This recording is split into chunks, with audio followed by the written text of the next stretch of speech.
Welcome to today's Explainer. We are about to go on a seriously cool linguistic journey today. We're going to build up your fluent descriptive English by taking a literal zoom-in approach. We're going to start way out in the wide-open, lush countryside, then travel into the dense, bustling city, find a local neighborhood, step right through the front door of a house, and finally look at the specific words and speaking strategies you need to talk about your own daily routines. If you want to describe your environment perfectly and sound completely natural doing it, you are in the exact right place. Here is what we're looking at today. First, city and countryside vocabulary. Second, finding your ideal home. Third, inside your living space. Fourth, daily household chores. And finally, speaking strategies and syllable stress. We are moving systematically from the big, macro environments right down to those micro speaking strategies. Let's get started. All right, let's dive right in with Section 1, City and Countryside Vocabulary. Take a look at how these two extremes contrast. Let's focus on city life first. When we talk about cities, we don't just say tall buildings, right? We use the specific collocation towering skyscrapers. We don't just say it's loud. We talk about noise pollution, the hectic pace, and bustling streets that might be packed with traffic jams. Now look over at the countryside column.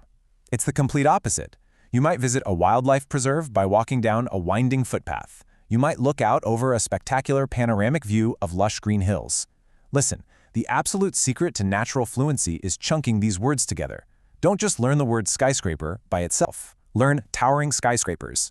But there's also this beautiful middle ground. Imagine a coastal city, something that bridges the gap between a high-density city life and a relaxing, peaceful environment.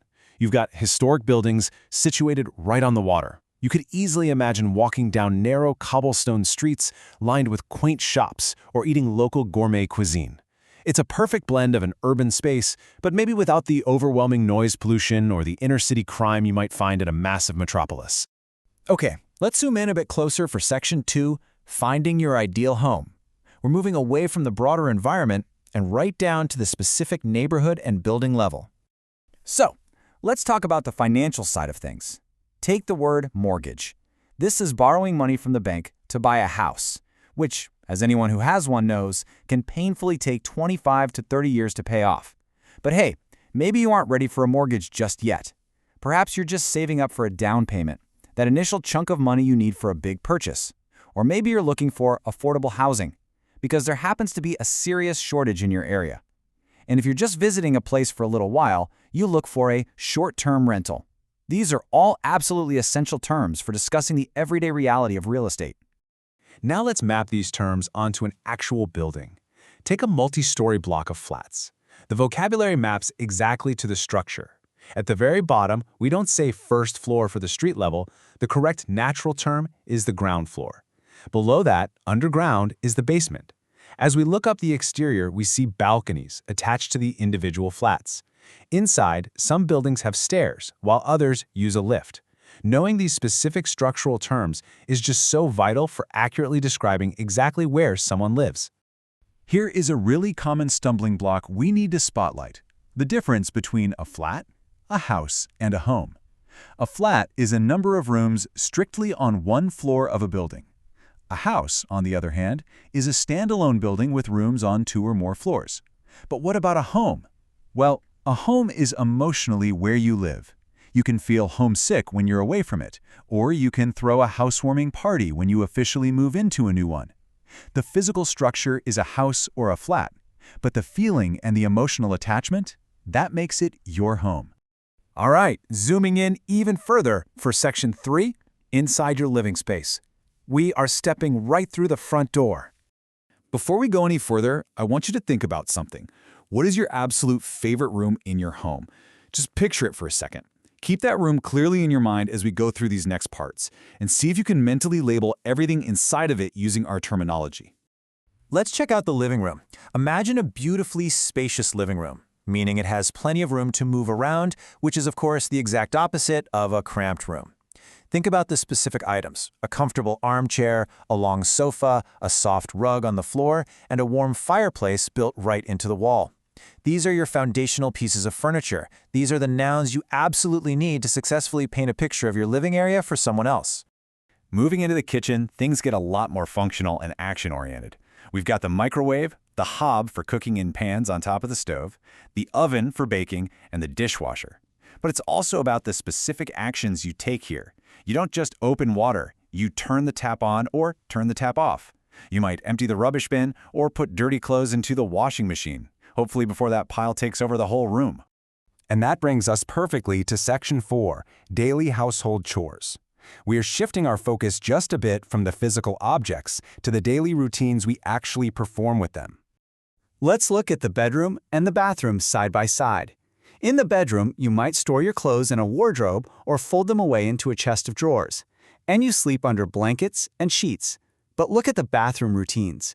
This is where you clean your teeth using toothpaste and a toothbrush. You wash your hair with shampoo.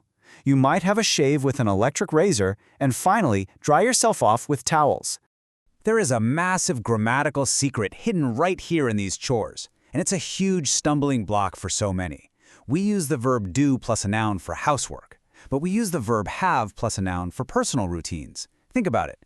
You do the shopping, do the washing up, and do the ironing.